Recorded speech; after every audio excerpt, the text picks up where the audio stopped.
ஓம் சுக்லாம்பரதரம் விஷ்ணும் சசிவர்ணம் சதுர்புஜம் பிரசன்னவதனம் தியாயேத் சர்வவிக்னோபசாந்தயே யா தேவி ஸ்தூயதே நித்யம் விபுதைர்வேதபாரகைः सा मे वसतु जिह्वाग्रे ब्रह्मरूपा सरस्वती निधये सर्वविद्यानां विषजे भवरोगिणां गुरवे सर्वलोकानां दक्षिणामूर्तये नमः श्रीदक्षिणामूर्तिसुदेशिकेन्द्रं द्वैपायनं सूत्रकृतं मुनीन्द्रं श्रीशङ्करं भाष्यकृतं यतीन्द्रं मद्देशिकञ्चापि नमामि विद्यै।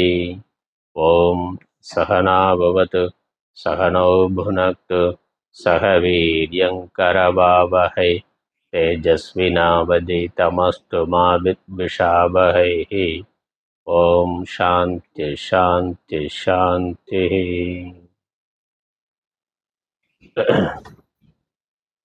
केनोपनिषद शांति पाठम। ओम आप्यायन्तु ममांगानि वाक्प्राणश्चक्षुश्रोत्रमथो बलमिन्द्रियाणि च सर्वाणि सर्वं ब्रह्मोपनिषदम् माहं ब्रह्म निराकुर्याम् मा ब्रह्म निराकरोत् अनिराकरणमस्त्वनिराकरणं मे अस्तु तदात्मनि निरतेय उपनिषत्सु धर्मास्ते मयि सन्तु। ओम शांति शांति शांति।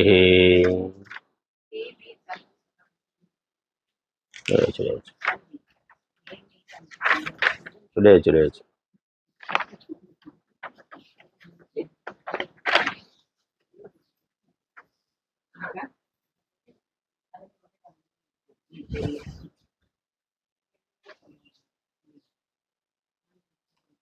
केनोपनिषद முதல் கண்டம்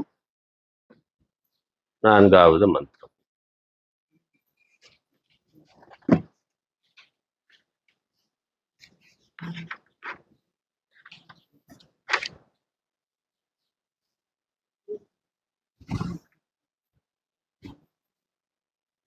यद्वाचानभ्युदितं येन वागभ्युद्यते तदेव ब्रह्मत्वं विद्धि नेदं यदितमुपासते।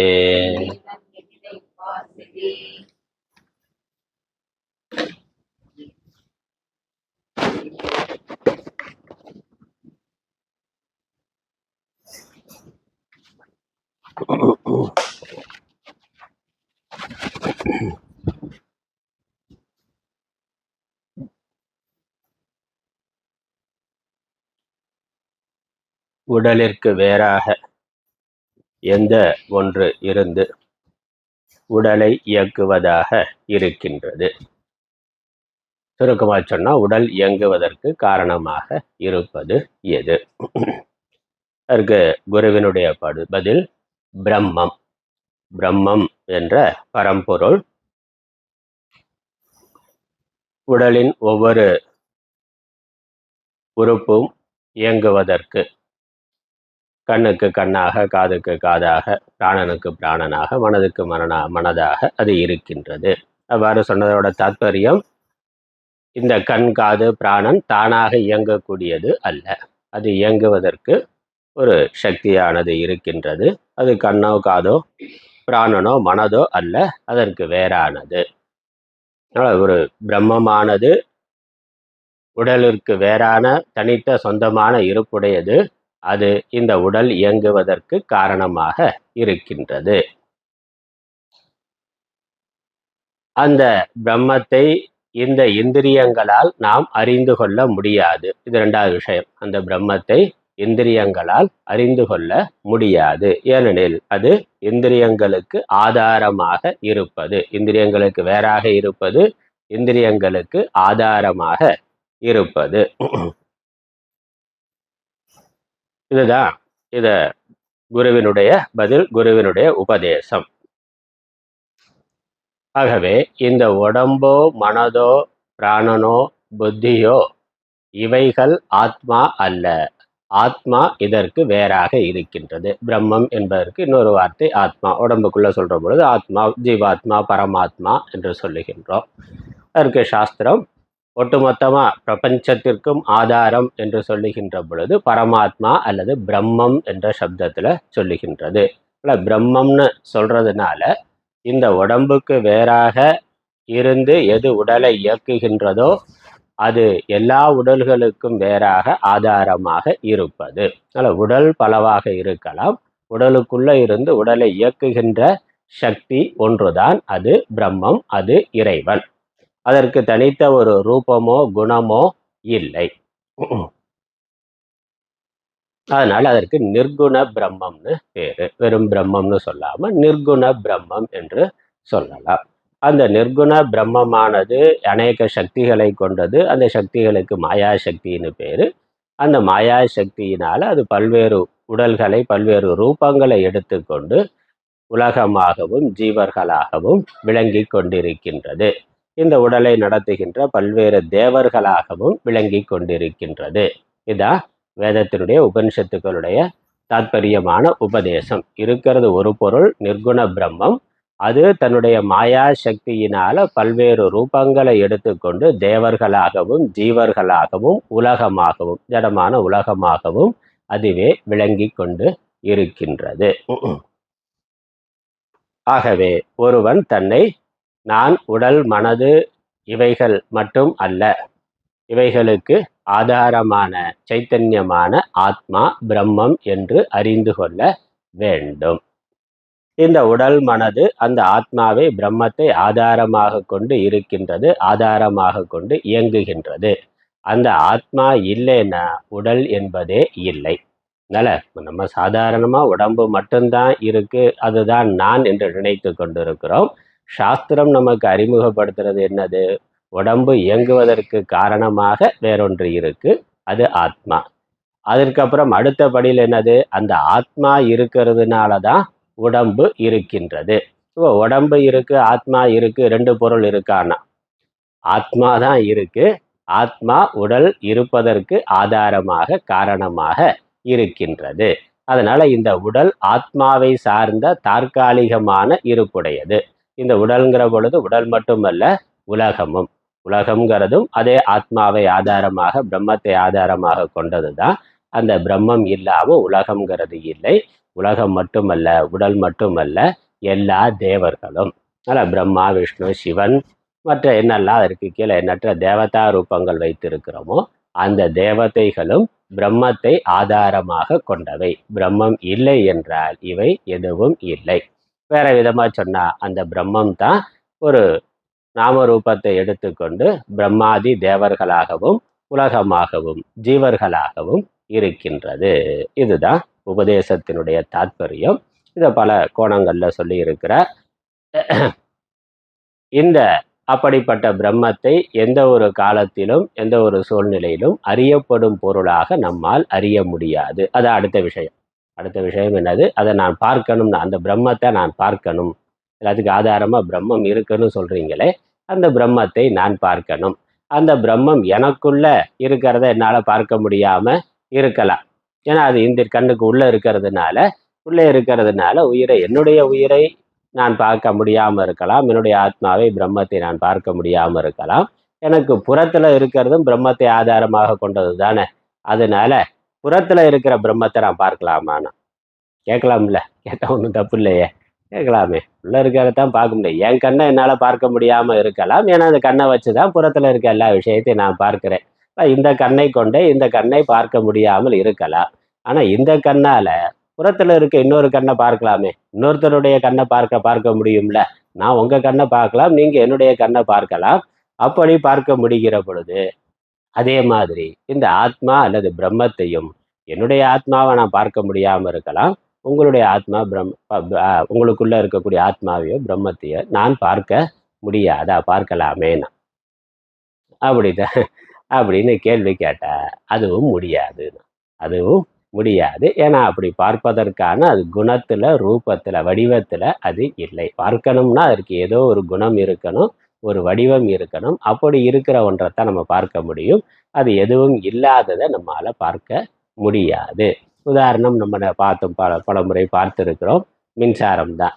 இந்த மின் விளக்கு எரிவதற்கு எது காரணம்? மின் விளக்கு தானா பிரகாசம் உடையதா இல்லை. அப்ப அது எரியறதுக்கு அது ஜடப்பொருளா இருக்கு. அது எரியறதுக்கு காரணமான ஒரு சக்தி அதற்கு வேறாக இருக்கு. மின்சாரத்தோட சம்பந்தத்தினால இந்த மின் விளக்கானது எரிகின்றது. அந்த மின்சாரம் இல்லைன்னா மின் விளக்குங்கிறதே இல்லை.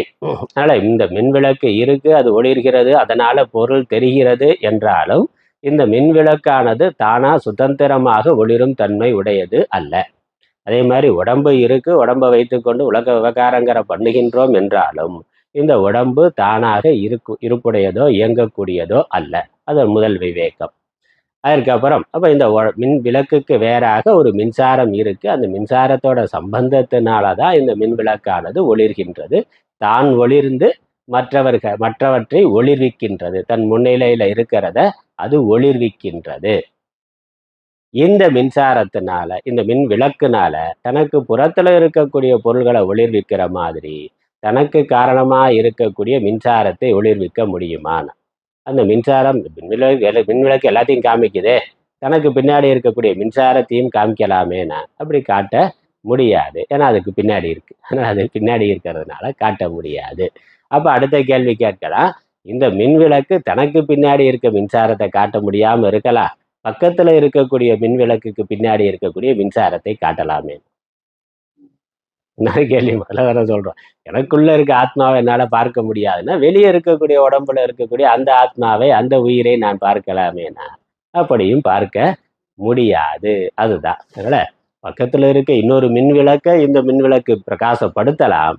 ஆனா அதற்கு பின்னாடி இருக்கக்கூடிய மின்சாரத்தை எந்த காலத்திலையும் அது பிரகாசப்படுத்த முடியாது. அதுதான்.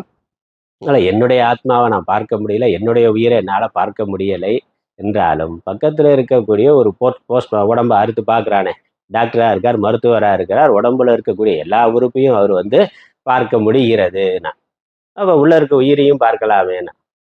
பார்க்க முடியாது. உயிரை எந்த காலத்திலையும் மருத்துவரால் அதை பார்க்க முடியாது. அப்படித்தான் அது இருக்கின்றது.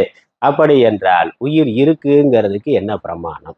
அதான் கேள்வி. நாஸ்திகர்கள் கேட்கறது. எந்த விதத்திலையும் அதை பார்க்க முடியாது, அறியவே முடியாது, யாருனாலையும் பார்க்க முடியாது, எந்த காலத்திலையும் பார்க்க முடியாது, எந்த கருவியை கொண்டும் பார்க்க முடியாது அப்படின்னு சொன்னா அந்த பொருள் இருக்குன்னு எப்படி சொல்றோம்? அப்படி ஒரு பொருள் இல்லவே இல்லைன்னு சொல்லிடலாமேனா? அது இருக்குங்கிறதுக்கு ஒரே ஒரு பிரமாணம் என்னது? நான் இருக்கேங்கிறது. நான் உயிரோட, எனக்கு உயிர் இருக்குங்கிறதுக்கு பிரமாணம் என்னது? நான் இருக்கிறேங்கிறது என்னால உணரப்படுகின்றது. அதனால உலகம் இருக்கிறது என்பதே கடவுள் இருக்கிறார் என்பதற்கு பிரமாணம். இந்த உடம்பு இருக்கிறது, என்னால பார்க்க முடிகிறது, பேச முடிகிறதுங்கிறதே பார்ப்பதற்கும் பேசுவதற்கும் காரணமான உயிர் ஆத்மா உள்ளே இருக்கிறது என்பதற்கு பிரமாணம். அதுதான் இங்க சொல்லி. அதனாலதான் கண்ணுக்கு கண்ணுன்னு சொன்னார். ஏன் கண்ணுக்கு கண்ணுன்னு சொன்னாருன்னா, அது கண்ணால பார்க்க முடியாததா இருக்கலாம், ஆனா கண்ணு பார்ப்பதற்கு காரணமாக ஒன்று இருக்கிறது. அதுதான் நான்கிறது தான் இங்க உபதேசம். அதனால இந்த 4வது மந்திரத்துல என்ன சொல்லப்பட்டது? அது காதால் கேட்க முடியாதது, அது வாயால் பேச முடியாது. 4வது மந்திரத்துல நம்ம பார்த்தது எத் வாச்சா அனபியுதித்தம் ஏன வாக் அபியுத்தியதே. அப்ப எதனால் எதை வாக்கினால் பேச முடியாதோ, வாக்குனால அது என்ன பேசுறதுக்கு அதுக்கு எந்த குணமும் இல்லை, வடிவமும் இல்லை. உயிரை பற்றி கட்டுரை வரைகன்னா நம்மளால ஒன்றும் சொல்ல முடியாது. ஏதோ ஒரு வரி, ஒரு வார்த்தை, ஒரு எழுத்து கூட உயிரை பற்றி உயிர்னு எழுதலாம், அவ்வளவுதான். அதுக்கு மேல உயிரை பற்றி எழுதுனாக்கா 1 மார்க் கொஸ்டினுக்கு எழுத முடியாது, 2 மார்க் கொஸ்டினுக்கு எழுத முடியாது, 10 மார்க் கொஸ்டினுக்கு நம்மளால எழுத முடியாது. அப்ப உயிர் இருக்கு அப்படிங்கிறதுக்கு என்ன பிரமாணம்? இந்த எதனால் வாக்கு பேசுகின்றதோனா, இந்த வாக்கு பேசுறதுக்கு காரணமா எது இருக்கிறதோ அதுவே உயிர். அதனால ததேவ பிரம்மத்துவம் வித்தி, அதை நீ ஆத்மாவாக, அதையே பிரம்மம் என்று உணர்ந்து கொள்வாயாக. அதனால எதனால் வாக்கு பேசுகிறதோ அதை பிரம்மம் என்று நீ உணர்ந்து கொள்வாயாக, அறிந்து கொள்வாயாக. அதை எந்த விதத்திலையும் புறத்துல பார்க்க முடியாதுங்கிறதுக்காக. பிரம்மம்னா அது பராசக்தி, பரம்பொருள், இறைவன் அப்படின்னா நம்ம காலகாலமா கோயில்கள்ல பல ரூபங்களை வைத்துக்கொண்டு இறைவனை வணங்கி கொண்டு இருக்கிறோம், பூஜை பண்றோம், தியானம் பண்றோம். வேதத்திலையும் பல ரூபங்கள்ல சொல்லி இருக்கு. புருஷ சூக்தம், ஸ்ரீ சூக்தம், ருத்ரம்னு அநேக தெய்வ வடிவங்களை பத்தி சொல்லி இருக்கு, வர்ணனை சொல்லி இருக்கு. அதெல்லாம் நான் காலகாலமா உபாசனை பண்ணி இருக்கிறேனே, பூஜை பண்ணி இருக்கிறேனே, தியானம் பண்ணி இருக்கிறேனே, அதனுடைய அருளால என்னுடைய வாழ்க்கையில பலவும் நடந்திருக்கின்றதே. அப்ப அதெல்லாம் கடவுள் இல்லையானா? இல்லைன்னா அது உருவம்னா, அதுவும் அந்த உருவமா கடவுள் இல்லை, அதற்குள்ள தத்துவமாக இருக்கின்றார். அதனால அந்த சிவனுக்குள்ள விஷ்ணு, அந்த சிவனுக்குள்ள விஷ்ணுவுக்குள்ள பிரம்மாவுக்குள்ள பிரம்ம தத்துவமாக அவர் இருக்கிறார். அந்த உடல் எப்படி, இந்த உடல் எப்படி ஒரு தற்காலிகமா எடுத்துக்கொண்ட உடலோ அந்த மாதிரி அந்த தேவர்களுடைய உடலும் தற்காலிகமாக எடுத்துக்கொண்ட ஒன்று. அந்த உடலே அவர்கள் கிடையாது. நான் இந்த உடம்பே நானானா? உடம்பே நான் இல்லை. நான் அப்படி அறியாமையினால நினைத்து கொண்டு இருக்கலாம். நான்னாக்க நான் ஆண், நான் பெண், நான் மனிதன், இந்த உயரம், இந்த அகலம், இந்த ஜாதி, இந்த குணம் எல்லாம் உடம்பை பத்தி நம்ம சொல்லலாம். ஆனா உடம்பை விட்டு போயிட்டாக்க அதுக்கப்புறம் ஆள் எங்கேனா அவர் போயிட்டாருன்னா உடம்புன்னு தானே சொல்லி கொண்டு இருந்தார். இது வரைக்கும் உடம்பை வச்சுதான் பயோடேட்டா சொல்லி கொண்டு இருந்தார். பிறந்த நாள்லாம் வருஷம் வருஷம் கொண்டாடி கொண்டு இருந்தார். திடீர்னு போயிட்டாருனாக்கா உடம்பு இங்கே தானே இருக்கு. போயிட்டாருனாக்கா உடம்போட போயிருக்கணும். உடம்பு தான் அவருனாக்கா போனதுக்கு அப்புறம் உடம்பு இல்லாம இருந்திருக்கணும். ஆனா அங்கேதான் இருக்கு, உடம்பு அப்படியே தான் இருக்கு. அதே கண்ணு, காது, மூக்கு எல்லாமே அப்படியே தான் இருக்கு. எல்லா அங்க அடையாளங்களும் அப்படியே தான் இருக்கு. பயோடேட்டாவில் என்னெல்லாம் வச்சிருந்தாரோ அதெல்லாம் அப்படியே தான் இருக்கு. ஆனா ஆள் எங்கன்னா நேற்று நைட்டு போயிட்டாருன்னா போயிட்டாரு, போயிட்டார், இனி வரமாட்டார் அப்படின்னு சொன்னேன். அப்ப அதற்கு வேறாக இருக்கிறது. நம்ம விவகாரத்துக்காக உடம்போட சேர்த்து நான் என்று நம்ம நினைத்து கொண்டு இருக்கிறோம், வைத்து கொண்டு இருக்கிறோம், விவகாரம் பண்றோம். தூங்குற பொழுதே உடம்ப மறந்துட்டு தான் தூங்குறோம். தூக்கத்துக்கு போனாலே போய் சேர்ந்ததுக்கு அப்புறம் இருக்கட்டும், தூக்கத்துக்கு போற பொழுதே உடம்ப மறந்துட்டு தான் நாம இருக்கின்றோம். உடம்பு நிறைவு இல்லாம, உடம்பு நான்கிற எண்ணம் இல்லாமல் இருக்கின்றோம். அதேதான் தேவர்களுக்கும் அதுதான். அதனால அந்த உடல் ராமர் எங்கன்னா, ராம நவமி பிறந்தாரு, அப்புறம் என்னன்னா திரும்ப அந்த உடம்ப விட்டுட்டு அவர் வைகுண்டத்துக்கு போயிட்டார். இப்ப தற்காலிகமா அவர் அவதாரமா எடுத்துக்கொண்ட ஒரு உடல், கிருஷ்ணர் அவதாரமா எடுத்துக்கொண்ட ஒரு உடல், அவர் மகாவிஷ்ணுவே, அதுவே மகாவிஷ்ணுங்கிற ரூபமே அவதாரமா எடுத்துக்கொண்ட உடல். வாஸ்தவமா அவர் பிரம்மம். சிவபெருமான் அவதார சிவலிங்கமா இருக்கலாம், அல்லது சிவபெருமான் அவர் ஒரு ஆக்கிருத்தியா ஒரு உடம்போட முக்கண்ணரா இருக்கலாம், திருநீலகண்டரா இருக்கலாம். அதெல்லாம் அவர் எடுத்துக்கொண்ட உடல். அவர் உண்மையிலேயே பிரம்மம். அவ்வளவுதான். அதுதான் இங்க உபதேசம் செய்யப்பட்டு இருக்கு. அதனால இந்த உடம்புக்குள்ள நான் ஆத்மான்னு புரிந்து கொள்றது மட்டுமல்ல, இந்த ஆத்மா எல்லா உடல்களுக்குள்ளும் இருக்கு. அந்த ஆத்மா ஒரு பொழுதும் அறியப்படும் பொருளாக அறியப்படக்கூடியது அல்ல. இதுதான் விஷயம். இதுல கடைசி நம்ம 4வது மந்திரத்தை முடிச்சிட்டோம். அதுல கடைசி வாக்கியமா 2 வார்த்தை இருந்தது. அதுக்கு தான் கீழே அடிக்குறிப்பா 2 பெரிய 2-3 பக்கத்துக்கு இருக்கு. அதோட சுருக்கத்தை மட்டும் நான் ரொம்ப சுருக்கமா சொல்லிடுறேன். அதை நம்ம படிச்சோம்னாக்கா தலையை சுத்தம். அப்புறம் அது ஒரு 4-5 ஒரு கிளாஸ் வேணும். அதோட கருத்து மட்டும் சொல்லிடுறேன். கடைசியா முடிக்கிற பொழுது பார்த்தோம்னாக்கா பாஷ்யத்தினுடைய கடைசி வாக்கியம், ததேவ பிரம்மத்துவம் வித்தி இதி உக்தே அபி ந இதம் பிரம்ம இதி அனாத்மனக அப்ரம்மத்துவம் புனக உச்சியதே நியமார்த்தம் அந்நிய பிரம்ம புத்திகி பரிசங்கியார்த்தம் வா அப்படின்னு வாக்கியம் முடிக்கிறார். அதனால நியமார்த்தம் அல்லது பரிசங்கியார்த்தம், பரிசங்கியானார்த்தம் வா அப்படின்னு வாக்கியம் சொல்லி இருக்கு. அதுக்கு தமிழ்ல பார்த்தோம்னாக்கா ஒன்று ஒன்று போட்டிருக்கு, அடிக்குறிப்பு 1 அப்படின்னு இருக்கு. நியமத்துக்கு வேண்டியோ வேறிடத்தில் பிராப்தமான பிரம்ம புத்தியை விளக்க வேண்டியோ திரும்பவும் உபதேசிக்கப்படுகிறது அப்படின்னு அந்த நியமத்துக்கு அப்படிங்கிறதுக்கு தான் கீழே விளக்கம். அதாவது 31வது பக்கத்துல கடைசி வரினாக்கா ஒரு கோடு இருக்கு, சம்ஸ்கிருதத்துல இருக்கு. அதுக்கு அடுத்து தமிழ்ல கொஞ்சம் பெரிய எழுத்துல இருக்கு. அதுக்கு கீழே 1 அப்படின்னு போட்டு நியமத்துக்குன்னு போட்டிருக்கு. அந்த 1ங்கிறதுக்கான விளக்கம் தான் கீழே பாஷ்யத்தில் நியமார்த்தம் என்றதால் நியம விதியும், அந்நிய பிரம்ம புத்தி பரிசங்கியானார்த்தம் வா என்றதால் பரிசங்கியா விதியும் சொல்லப்பட்டிருக்கிறது. அப்படிங்கிறதுக்கு ஒரு விளக்கம் கொடுத்திருக்கிறார். அந்த விளக்கத்தை நம்ம படித்து விளக்கமாக சொல்ல போகிறது இல்லை. அதோட கருத்து என்னங்கிறத மட்டும் சுருக்கமாக சொல்லிடுறேன். இது சாஸ்திரத்தில் இந்த வேதத்தினுடைய பூர்வ பாகம் கர்ம காண்டத்தை ஆராய்ச்சி அதை பற்றி சொல்கிற பொழுது கர்ம காண்டத்தில் நிறைய விதி இருக்குது. விதினாக்க உபதேச வாக்கியங்கள்.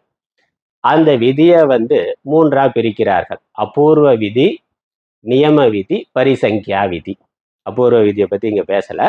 அபூர்வ விதினாக்கா வேற எந்த இடத்துலையும் இல்லாமல் ஒரே ஒரு இடத்துல மட்டும் ஒரு விதி சொல்லி இருந்தா அந்த விதிக்கு அபூர்வ விதின்னு பேர். அபூர்வம்னா வேற எங்கேயும் சொல்லப்படாதது. அந்த ஒரு குறிப்பிட்ட ஹோமத்தில் குறிப்பிட்ட பூஜையில் மட்டும் பொருந்தக்கூடியதா ஒரு விதி சொல்லப்பட்டு இருக்கும். அது வேற இடங்கள்ல இருக்க. அப்படி இருக்கக்கூடிய விதிக்கு அபூர்வ விதின்னு பேர். அது இங்க விஷயம் இல்லை. இங்க நியம விதி, பரிசங்கியானம் அப்படிங்கிற விதி, அப்படி ரெண்டு விதி இருக்கு. பரிசங்கியானம்னா பொது விதி. பொதுவாக பல ஹோமங்கள்ல பல பூஜைகள்ல இதை இப்படி பண்ணணும்னு பொதுவான சில நியமங்கள் விதிகள் சொல்லி இருக்கும். இப்போ எல்லாவற்றுக்கும் பொருந்தக்கூடிய பொதுவான விதிக்கு பரிசங்கியா விதின்னு பேரு. அத பரிசங்கியானம் அப்படின்னு சொல்லியிருக்கிற. நியமம் அப்படின்னாக்கா ஒரு பகுதிக்கு மட்டும் பொருந்தக்கூடியதா சொல்லப்படக்கூடிய ஒரு விதி. 10 பேர் இருக்காங்கன்னா 5 பேருக்கு மட்டும் பொருந்தக்கூடியதா ஒரு விளக்கு, ஒரு விதி சொன்னாக்கா அதுக்கு பேர் நியம விதின்னு பேர். ஒரு கல்யாண வீட்டில் ஒரு விசேஷம் நடக்குது. விசேஷம் முடிஞ்ச உடனே எல்லாரும் சாப்பிடுவாங்க, எல்லாரும் சாப்பிட்டுட்டு தான் போகணும், சாப்பிட்டுட்டு போங்க அப்படின்னு சொல்றது என்னது? அதுக்கு பரிசங்கியானம்னு பேர். அப்படின்னா எல்லாருக்கும் பொருந்தக்கூடியது. எல்லாருக்கும் பொதுவாக நிகழ்ச்சிக்கு வந்திருக்கக்கூடிய அனைவரும் சாப்பிட்டுட்டு தான் போகணும் அப்படின்னு சொல்ற பொழுது பரிசங்கியானம். எல்லோருக்கும் பொதுவான விதி. அதுக்கப்புறம் ஒரு 1/2 மணி நேரம் 1 மணி நேரம் ஆகுது, 2 பந்தி முடியுது. அதுக்கப்புறம் சொல்றாரு, விசேஷம் நடத்துறத சொல்றார், சாப்பிடாதவங்க சாப்பிட்டு போங்கன்னு. இப்போ முதல்ல சொன்னதுக்கு இதுக்கு என்ன வித்தியாசம்? முதல்ல எல்லாரும் சாப்பிட்டு போங்கன்னு சொன்னார். இப்போ ஒரு 2 பந்தி ஆனதுக்கு அப்புறம் சாப்பிடாதவங்க எல்லாம் சாப்பிடுங்க அப்படின்னு சொல்ற பொழுது சாப்பிடவங்க சாப்பிட வராதீங்கன்னு அர்த்தம். யாரு சாப்பிடாம இருக்கீங்களோ அவங்க மட்டும் சாப்பிட வாங்க, ஏற்கனவே சாப்பிட்டவங்க அப்படியே கிளம்பி போயிட்டே இருங்கன்னா. அதனால அப்படி வரக்கூடாதுன்னு அர்த்தம் இல்லை. கூப்பிடுற பொழுது யார் விட்டு போயிருக்கோ அவங்க வாங்க, அவங்க மட்டும் வந்தா போதும் அப்படிங்கிற நியமத்துல அதை சொல்ற. அப்ப அதுக்கு பேரு நியம விதின்னு பேர். முதல்ல சொல்ற பொழுது எல்லோருக்கும் பொதுவா சொல்லப்பட்டது. அதுக்கப்புறம் யாரு சாப்பிடலையோ அவர்கள் வாங்க அப்படிங்கிற பொழுது சாப்பிட்டவங்க வர வேணாங்கிற கருத்து இருக்கு. அப்ப அங்க அவர்களை விலக்கி இவர்களை மட்டும் அழைக்கிறது, கூப்பிடுறது அப்படிங்கிறது அங்க.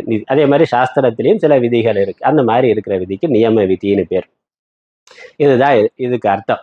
இந்த இடத்துல இந்த ஆத்ம பிரம்மம் அப்படிங்கிறதுல அது ஏன் அப்படி சொல்றாருனாக்கா, இந்த உடம்பு இருக்கு, உடம்புக்கு வேறா உடம்பு இயங்கிறதுக்கு காரணமா பிரம்மம் இருக்கு. இப்போ பிரம்மம் இருக்கிறது, அதனால் உடல் இயங்குகிறது. அந்த பிரம்மத்துக்கு ஆத்மானு பேரு அப்படிங்கிற பொழுது இந்த உடம்பு ஆத்மா இல்லை. உடம்புக்கு வேறான பிரம்மம் அது ஆத்மா. இந்த உடம்பு நாம ரூபமானது. அது ஒரு காலத்துல பிறந்தது, ஒரு காலத்துல அழிந்து போகக்கூடியது. அது ஒரு தோற்றம், தற்காலிகமான ஒன்று. தங்கத்துல நகை மாதிரி, மண்ணுல பானை மாதிரி. அப்ப இந்த உடம்பு ஆத்மா அல்ல, உடம்பு பிரம்மம் அல்ல, பிரம்மம் உடலுக்கு வேறாக இருக்கிறது என்று இந்த உடலை நீக்கிட்டு பிரம்ம தத்துவத்தை உபதேசம் செய்கின்றார். அதான் உபதேசம். அப்ப எப்படி? சாப்பிட்டவங்க வராதிங்க, சாப்பிடாதவங்க மட்டும் வாங்கங்கிற மாதிரி உடம்பு அனாத்மா, உடம்புக்கு வேறாக ஆத்மா இருக்கின்றது. அந்த ஆத்மா பிரம்மம். அதனால நீ பிரம்மமாக இருக்கிறாய்னு குரு உபதேசம் பண்ற பொழுது உபனிஷத்துல தத்துவமசி மகா வாக்கியம் பார்க்கிறோம். அப்ப நான் உடம்போட சேர்த்து நான் பிரம்மம்னு எடுத்துக்கொள்ள முடியாது. பிரம்மம்னா அது கடவுள், உடம்போட சேர்த்து நான் கடவுள்னு சொல்ல முடியாது. ஆனா இந்த உடம்புக்குள்ள ஆத்மாவாக கடவுள் இருக்கிறார்னு புரிந்து கொள்ளணும். உடம்பு அது ஜடமானது, அதற்கு அல்பமான சக்தி உண்டு, அல்பமான ஞானம் உண்டு, அதற்கு ஒரு வரையறை உண்டு. ஆனா உடம்பு இயங்கிறதுக்கு காரணமா இருக்கக்கூடிய ஆத்மா அது இறைவன்கிறதுனால அதற்கு அந்த வரையறை இல்லை. அது பூர்ணமானது, பிறப்பு இறப்பு இல்லாதது. அப்ப குரு சிஷ்யனை பார்த்து நீ பிரம்மம் என்று சொல்லுகின்ற பொழுது இந்த உடம்பை விட்டுட்டு ஆத்மா அது பிரம்மம்னு புரிந்து கொள்ளணும். நான் ஆத்மா, அந்த ஆத்மா பிரம்மமாக இருக்கிறதுன்னு புரிந்து கொள்ளணும். அப்படி அது அது நியம விதி. அது நியம விதி. அதனால ஆத்மா பிரம்மம்னு சொல்ற பொழுது உடம்பு பிரம்மம் இல்லை என்பது நீக்கப்படுகிறது, என்பது விளக்கப்படுகிறது. சாப்பிடாதவங்க மட்டும் வாங்கன்னு சொல்ற பொழுது சாப்பிட்டவங்க வர தேவையில்லைங்கிறது விளக்கப்படுகிறது. ஆத்மா பிரம்மம்னு சொல்ற பொழுது உடம்புக்கு வேறா இருக்கக்கூடிய தேவன் பிரம்மம்னு சொல்ற பொழுது உடம்பு பிரம்மம் இல்லை என்பது நீக்கப்படுகின்றது. அதனால நியம விதியாக எடுத்துக்கொள்ளலாம். அதனால அந்த கடைசி வாக்கியத்துல பார்த்தோம்னா, கடைசி வாக்கியத்துக்கு முன்னாடி அதையே மேற்கோள் போட்டு, அதையே பிரம்மமாக நீ அறிந்து கொள்ளு என உபதேசிக்கப்பட்டிருப்பினும், அதையே பிரம்மமாக அறிந்து கொள்ளுனா உடம்புக்கு வேறா இருக்கக்கூடிய ஆத்ம தத்துவத்தை பிரம்மமாக அறிந்து கொள் அப்படின்னா, அதையேனா அதை மட்டுமேன்னு அர்த்தம். உடம்பை விட்டுட்டு உடம்பு இயங்கிறதுக்கு காரணமா இருக்கக்கூடிய உயிர் தத்துவத்தை இறைவனாக பிரம்மமாக அழியாததாக அறிந்து கொள் என்று புரிந்து கொள்ளணும். இப்படி சொல்லிட்டாலே உடம்பு நான் இல்லைங்கிறதும் உடம்பு பிரம்மம் இல்லைன்னு நீக்கப்பட்டு விட்டது. ஆனா அடுத்த வாக்கியத்துல உபனிஷத்து என்ன சொல்லுது? நேதம் எதிதம் உபாசத்தேனா, எது உன்னால் உலகத்துல இது என்று உபாசிக்கப்படுகின்றதோ அது பிரம்மம் இல்லை என்பதையும் புரிந்து கொள்ளணும். அப்படின்னா என்ன அர்த்தம்? தனியா சொல்ல வேண்டியதில்லை, ஏற்கனவே ஆத்ம தத்துவம் பிரம்மம்னு சொல்லிட்டா உடம்பு பிரம்மம் இல்லைன்னு வந்துருச்சு. ஏன் திரும்ப ஒருக்க உபனிஷத் அதை சொல்லணும் அப்படின்னு கேட்கிற பொழுது, நான் பிரம்மம்னு ஒருத்தன் புரிந்து கொள்ளலாம். ஆனா புறத்துல இருக்கக்கூடிய கடவுள்லாம், புறத்துல எண்ணற்ற தெய்வங்களை வைத்து இருக்கிறேனே, எண்ணற்ற உடல்கள் இருக்கு, அந்த உடல்களும் பிரம்மம் இல்லைங்கிறது நமக்கு தெளிவா இருக்கணும். அதனால பொதுவா எங்கெல்லாம் இது என்று உன்னால் அறியப்படுகின்றதோ, இது என்று எது அறியப்படுகின்றதோ, எவையெல்லாம் அறியப்படுகிறதோ அவை பிரம்மம் இல்லை என்பதையும் நீ புரிந்து கொள்ள வேண்டும். அதனால இந்த உடம்பு என்னால இதுன்னு அறியப்படுறதுனால பிரம்மம் இல்லை. அதே மாதிரி புறத்துல இருக்கக்கூடிய எல்லா உடல்களுமே என்னால இதுன்னு அறியப்படுறதுனால பிரம்மம் இல்லை. அதே மாதிரி புறத்துல இருக்கக்கூடிய பிரம்மா விஷ்ணு சிவன் ரூபங்களும் என்னால இது என்று அறியப்படுவதனால அந்த உருவங்கள் பிரம்மம் அல்ல. அதற்குள்ள இருக்கக்கூடிய ஆத்ம தத்துவம் அதுதான் பிரம்மம் என்று புரிந்து கொள்ள வேண்டும். அதனால இந்த உடல்கள் எல்லாவற்றையும் நீக்க வேண்டும் என்பதற்காக அது பிரம்மம் அல்லன்னு திரும்ப ஒருக்க சொல்லி இருக்கின்றார். அதனால வேறிடத்தில் பிராப்தமான பிரம்ம புத்தியை விளக்க வேண்டியோனா, இந்த பிரம்ம புத்தியை விளக்குவதற்காக நான் அதெல்லாம் பிரம்மம்னு காலகாலமா சொல்லப்போ அதுதான் கடவுள், நீ கடவுள் இல்லைன்னா அப்படித்தானே? மகாவிஷ்ணு அங்க பெருமாள் அங்க இருக்கிறார், அவரு பிரம்மம், அவரு கடவுள், நான் பக்தன் அப்படின்னு நம்ம வணங்குகின்றோம். எதை வைத்து? இந்த பாகுபாடு எதை வச்சு? உடம்ப மையமா வைத்து அந்த பாகுபாடு. உடம்பு இருக்கிற வரைக்கும் அவரு பகவான், நான் பக்தன். உடம்புங்கிற பாகுபாடு இல்லைனாக்க அவரு பகவானும் நானும் ஒண்ணுதான். அதுதான். அதனால ஆத்ம தத்துவத்துல பகவானும் நானும் ஒண்ணு. பகவானும் நானும் ஒண்ணுங்கிறதே பிரச்சனை. அங்க பகவானும் நானும் ஒண்ணுனா பகவான் தான் ஆத்ம தத்துவமாக இருக்கிறார். அதனால நான் நம்ம ஒரு ஆள் இருக்கிறதா நினைத்து கொண்டு நான் பகவான், நான் பக்தன், அவர் பகவான், அவர் பெரிய ஆளு, நான் அல்பமான ஆள்னு சொல்லி கொண்டு இருக்கிறோம். வாஸ்தவமா சாஸ்திரம் என்ன சொல்லுதுன்னா, நான் ஒரு ஆளே உள்ள கிடையாது. அதுவே ஒரு கல்பிதம். உண்மையிலேயே இருக்கிறது பிரம்மம் மட்டும்தான். அலைக்குள்ள தண்ணீர்னு இருக்குன்னா, அலைன்னு ஒரு பொருள் இருக்கானா? கடல்ல முழுவதும் என்ன இருக்கோ அதுதான் ஒவ்வொரு அலைக்குள்ளேயும் இருக்கு. அதனால அலைன்னு தனியான ஒரு பொருள் இந்த தண்ணீரை விட்டுட்டு கிடையாது. தண்ணீர் மட்டும்தான் இருக்கு. பெரிய அளவுல இருக்கிற பொழுது கடல் என்றும், சின்னதா ஒரு குறிப்பிட்ட காலத்துல தோன்றி போற பொழுது அந்த வடிவத்துக்கு அலைன்னு பேர் வச்சிருக்கிறோமே ஒழிய அலைன்னு ஒரு பொருள் இல்லவே இல்லை. அதனால நான் எப்படி கடவுள் ஆக முடியும்னா, நீன்னு ஒரு நான்னு ஒரு ஆள் இருக்குன்னு நீ நினைச்சுக்கிட்டு இருக்கியான்னா, நான்கிற ஒரு ஆளே இல்லை. இருக்கிறது கடவுள் மட்டும்தான் இருக்கிறார். அறியாமையினால நம்ம அபிமானத்தினால உடலை மையமாக கொண்டு நான் ஒன்றை வைத்து கொண்டு இருக்கிறோம். இந்த உடல்ங்கிறது கடவுள் எடுத்திருக்கக்கூடிய தற்காலிகமான ஒரு உருவம். அது நிழல். அதனால இந்த அகங்காரமாகிய நான்கிறது கடவுளுடைய நிழல். அதனாலதான் பிரதிபிம்ப சைத்தன்யம்னு சொல்றோம். இந்த ஜீவன்கிறது பிரதிபிம்ப சைத்தன்யம்னா என்னது? அது பிரதிபிம்பம்னா பிம்பத்தினுடைய பிரதி, அதோடைய நிழல் அப்படின்னு அர்த்தம். அதோடைய நிழல். அதனால நான் இந்த உடம்புக்குள்ள இருக்கிற பொழுது நான் சொல்லி கொண்டு இருக்கலாம். உடம்புங்கிறது எப்போ போகுதோ அப்ப இந்த அகங்காரமானது இல்லாமல் போய் விடுகிறது. அகங்காரம் தான் இல்லாம போகுதே ஒழிய ஆத்மா இல்லாமல் போவது இல்லை. கண்ணாடி உடைஞ்சு போச்சுன்னா கண்ணாடியில தெரிஞ்ச முகம்தான் இல்லாம போகுதே ஒழிய அந்த ஒரிஜினல் முகம் இல்லாம போறது இல்லை. அது அதற்கு வேறா தனியா இருக்கு. அது கண்ணாடியோட சம்பந்தப்பட்டது அல்ல. அதனுடைய பிரதிபிம்பம் தான் கண்ணாடியோட சம்பந்தப்பட்டதா இருக்கு.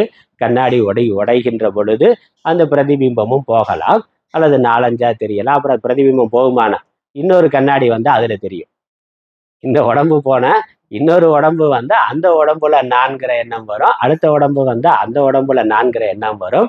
எத்தனை உடம்பு வந்து எத்தனை நான்கிற எண்ணம் வந்தாலும் அது பிரதிபிம்பம் மாத்திரம். உண்மையில இருக்கிறது ஒரே ஒரு பிம்பம் தான், அது இறைவன் ஆத்மா. அதனால இந்த ஆத்ம தத்துவத்தை புரிந்து கொண்ட பிறகு நான் என்பது ஒரு நிழல் மாத்திரம். இந்த அகங்காரம், இந்த உடம்ப மையமாக கொண்டு நான் நான் பெண், நான் படித்தவன் படிக்காதவன், வேற என்னெல்லாம் அடையாளம் இருக்கோ அதெல்லாம் தற்காலிகமான ஒன்று. ஒவ்வொரு உடம்புலையும் இருக்கக்கூடிய ஒரு ஜீவன்கிறது தற்காலிகமான ஒன்று. அதனால அதற்கு நம்ம ரொம்ப ஆட வேண்டியது இல்லை. அதான் கடைசியா புரிந்து கொள்ள வேண்டியது. அது அது வந்து பலவீனமா இருந்தா, உடம்பு பலவீனமா இருந்தா அது நம்முடைய பலவீனம் நினைக்கிறோம். உடம்பு பலமானதா இருந்தா அது நம்முடைய இதுன்னு நினைக்கிறோம். அதனால அகங்காரம் பலமா வர்றது, உயர்வு மனப்பான்மை வர்றது, இல்ல பலவீனமா இருந்தா நான் ஒண்ணுமே இல்லாத ஆளு அப்படிங்கிற ஒரு தாழ்வு மனப்பான்மை, ரெண்டுமே உடம்ப மையமாக கொண்டது. அது வெறும் நிழல் மாத்திரம். அது வெறும் தற்காலிகமானது. உண்மையிலேயே ஆத்ம தத்துவத்துல எந்த பேதமும் இல்லை. ஆண் பெண் பேதமோ, படித்தவன் படிக்காதவன், பணக்காரன் இல்ல உயர்ந்த ஜாதி தாழ்ந்த ஜாதி, எந்த பேதமும் ஆத்ம தத்துவத்தில் இல்லை. பதவியில அந்த நாற்காலியில உட்கார்ந்துருக்கிற வரைக்கும் தானே அவர் முதல்வரோ அமைச்சரோ எம்பியோ எம்எல்ஏவோ. எலெக்ஷன் முடிஞ்சு மாறிச்சுன்னா அப்புறம் என்னது? அவரும் நம்மளை மாதிரி ஒரு சாமானியன். அவர் பதவியில இருந்த பொழுதும் சாமானியன் தான். அவர் பதவியில இருந்த பொழுது நானும் மனுஷன், அவரும் மனுஷன் தான். பதவியில உட்கார்ந்ததுக்கு அப்புறம் 2 கொம்பு முளைச்சிருச்சா என்ன? ஒன்றும் கிடையாது. முளைச்சிட்டதான் அவன் நினைக்கிறான், அவ்வளவுதான். அவனுக்கு அந்த பதவி அதிகாரம் இருக்கிறதுனால உலகத்துக்கே நான் தான் தலைவன், நான் சொல்றபடிதான் இந்த நாடே ஆடுதுன்னு நினைச்சானா அது அவனுடைய அறியாமை.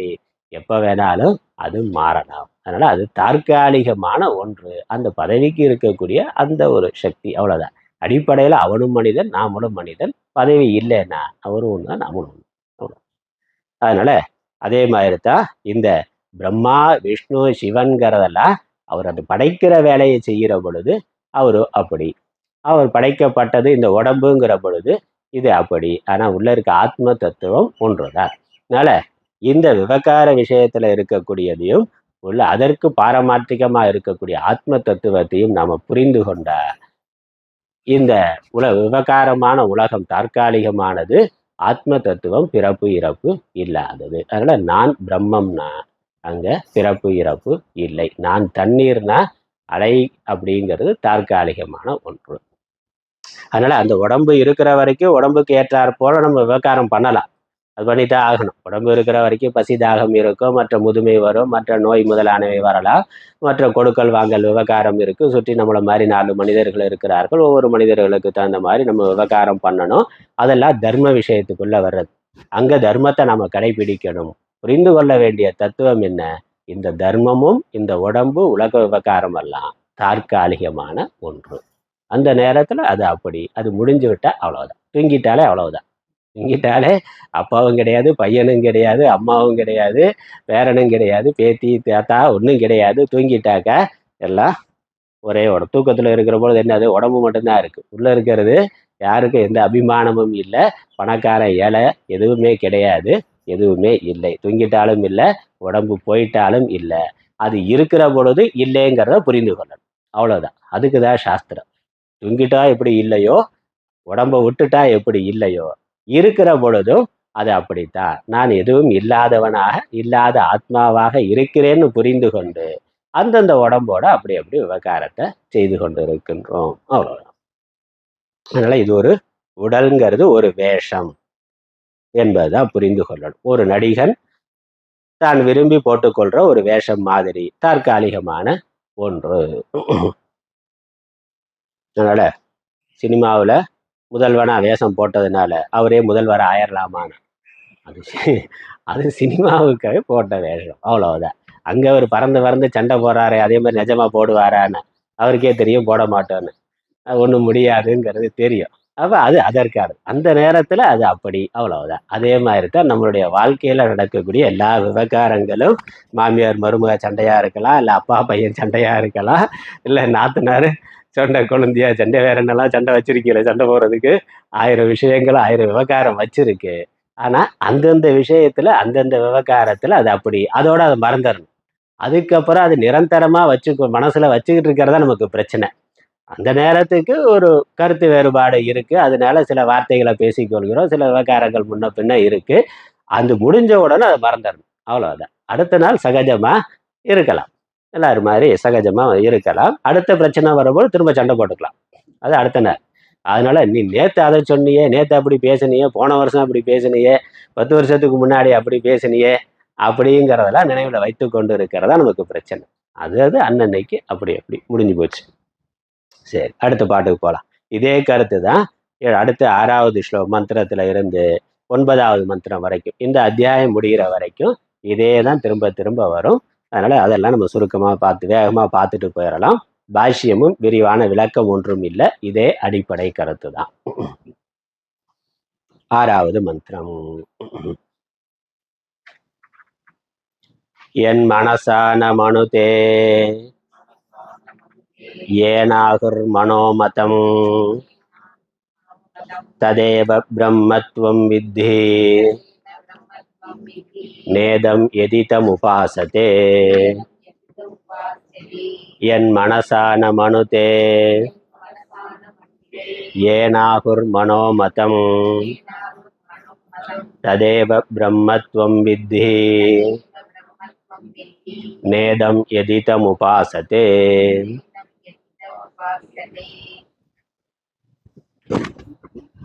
யது மனசா ந மனுதே ஏன மனோ மதம் ஆகுகு ததேவ பிரம்மத்வம் வித்தி நேதம் எதிதம் உபாசதே. எது இதம் பிரம்ம இது உபாசதே ந இதம். 2வது வரி அப்படியே தான்.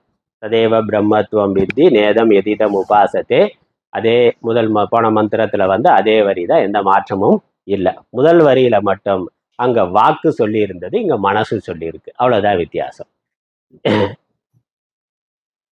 எதை வாக்கால பேச முடியாதோ, எதனால் வாக்கு பேசுகின்றதோ அதுவே பிரம்மம் என்று அறிந்து கொள். அதே மாதிரி இங்க எதை மனதால் சிந்திக்க முடியாதோ, எதனால் மனது அனைத்தையும் சிந்திக்கின்றதோ அதை பிரம்மம் என்று அறிந்து கொள். வாக்குக்கு பின்னாடி இருக்கிற மாதிரி மனசுக்கும் பின்னாடி ஆத்ம தத்துவமானது இருக்கின்றது.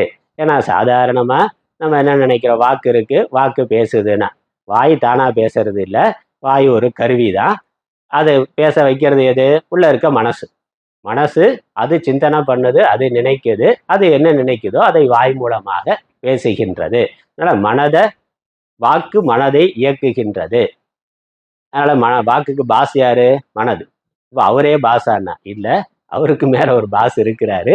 இந்த மனதும் தானாக பேசக்கூடியது அல்ல, அதுவும் ஜடப்பொருள் தான், அதுவும் பஞ்சபூத காரியம்தான், அதுவும் நம்மால இது என்று அறியப்படுகின்றது. எப்படி வாய் என்னுடைய வாய்ன்னு அறியப்படுகிறதோ, அதே மாதிரி மனது என்னுடைய மனது என்று அறியப்படுகின்றது. அப்ப மனதுக்கு வேறான ஒரு அறிவு, ஒரு நான் இருக்கிறேன். நான் என்னுடைய மனதை பயன்படுத்தி சிந்திக்கின்றேன், மனதை பயன்படுத்தி வாய் மூலமாக பேசுகிறேன், மனதை பயன்படுத்தி கண் மூலமாக பார்க்கிறேன். இந்த கண்ணு, காது, மூக்கு, நாக்கு இவைகளெல்லாம் இணைக்கக்கூடியதாக, இவைகள் மூலமா வரக்கூடிய அறிவை வாங்கி ஒன்றிணைக்கக்கூடியதாக அறியக்கூடியதா மனதுங்கிற ஒரு உள்கருவி இருக்கு. இதெல்லாம் தனித்தனியா வெளியே இருக்கு. இதற்கெல்லாம் மேனேஜர் மாதிரி இது கொடுக்கிற விஷயத்தை வாங்கி மனது ஆத்மாவுக்கு கொடுக்கின்றது. அதுதான் மனசோட வேலை. அதில் எங்க ஆச்சாரியர் விவரிக்க போகின்றார். இங்க விஷயம் வந்து அதேதான். மனது எதனால் மனதை எந்த தத்துவத்தை மனதினால் சிந்திக்க முடியாதோ, இந்த ஆத்ம தத்துவத்தை மனசுனால சிந்திக்க முடியாது. மற்ற அறியப்படும் பொருள்களை யோசனை பண்ற மாதிரி ஆத்மாவை யோசனை பண்ண முடியாது. ஏன்னா அதற்குன்னு எந்த குணமும் கிடையாது. உயிரை பத்தி ஒரு 5 நிமிஷம் தியானம் பண்ணலாம்னா என்ன தியானம் பண்றது? என்ன சிந்தனை பண்றது? பண்ண முடியாது. கரண்ட்டை பத்தி ஒரு 5 நிமிஷம் நினைக்கலாம்னா என்ன நினைக்கிறது? ஒன்றும் நினைக்க முடியாது. பாசிட்டிவ் நெகட்டிவ் அவ்வளோ நினைக்க முடியுமே வெளியே. அதுக்கு மேலே அங்கே நினைக்கிறதுக்கு, ஏன்னா அதற்குன்னு ஒரு குருவம் இருந்தால் குணம் இருந்தால் நினைக்கலாம். அது இல்லாத பொழுது நினைப்பதற்கு விஷயமா அது அறியப்படும் பொருளை ஆப்ஜெக்டா அதை கொண்டு வர முடியாது. அதான். அப்ப எப்படி அது நினைக்கிறது? எதனால மனசு சிந்தனை பண்றதோ அது ஆத்மான்னு தான் நினைக்க முடியுமே ஒழிய மனதுனால ஆத்மாவை பற்றி அதற்கு மேல நினைக்க முடியாது. எதனால இந்த மனசு பேசுதோ, மனசு சிந்தனை பண்ணுதோ, இன்னும் மனதுக்கு என்னெல்லாம் வேலைன்னு சொல்ல போறாரு, இதெல்லாம் மனசுல வருகின்றதோ அது ஆத்மா என்று அதையும் மனது மூலமா தான் சிந்தனை பண்றோம். அதனால அது அறியப்படும் பொருளா சிந்தனை பண்ணாம அறிபவனாக சிந்தனை பண்ணணும், அவ்வளவுதான். மற்ற உலக விஷயங்களை பார்க்கிற மாதிரி அல்லது வெளியே சகுனமா கிருஷ்ணரை நினைச்சு தியானம் பண்ணுனா வெளியே ஒரு கிருஷ்ண உருவத்தை வைத்து கொண்டு கொஞ்ச நேரம் பார்த்து கொண்டு இருக்கலாம். கண்ணை மூடி மனசுக்கு அந்த உருவத்தை கொண்டு வந்து தியானம் பண்ணலாம். அப்படிதானே தியானம் பண்றோம். கண்ணை மூடுனா அதே கிருஷ்ணரோ ராமரோ மனதுக்குள்ள அப்படியே வந்துடுறாரு.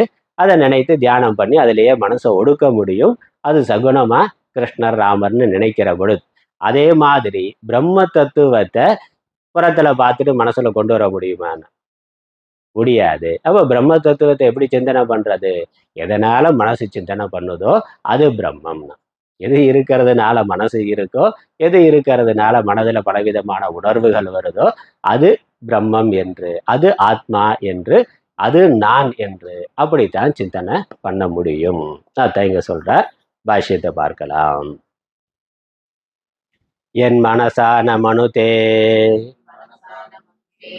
மன இதி அந்தఃகரணம் புத்தி மனசோஹோ ஏகத்வேன கிருஹ்யதே.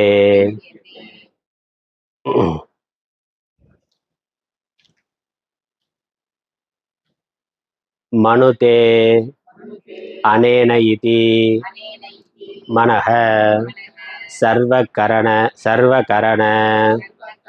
சாதாரணம் சர்வ விஷய வியாபகத்வாத் காமஹ சங்கல்பஹ விசிகித்சா ஸ்ரத்தா அஸ்ரத்தா திருதி அதிருதி ஹ்ரீஹி தீஹி பீஹி இதி ஏதத் சர்வம் மன ஏவ இதி ஸ்ருதேஹ காமாதி விருத்திமத் மனஹ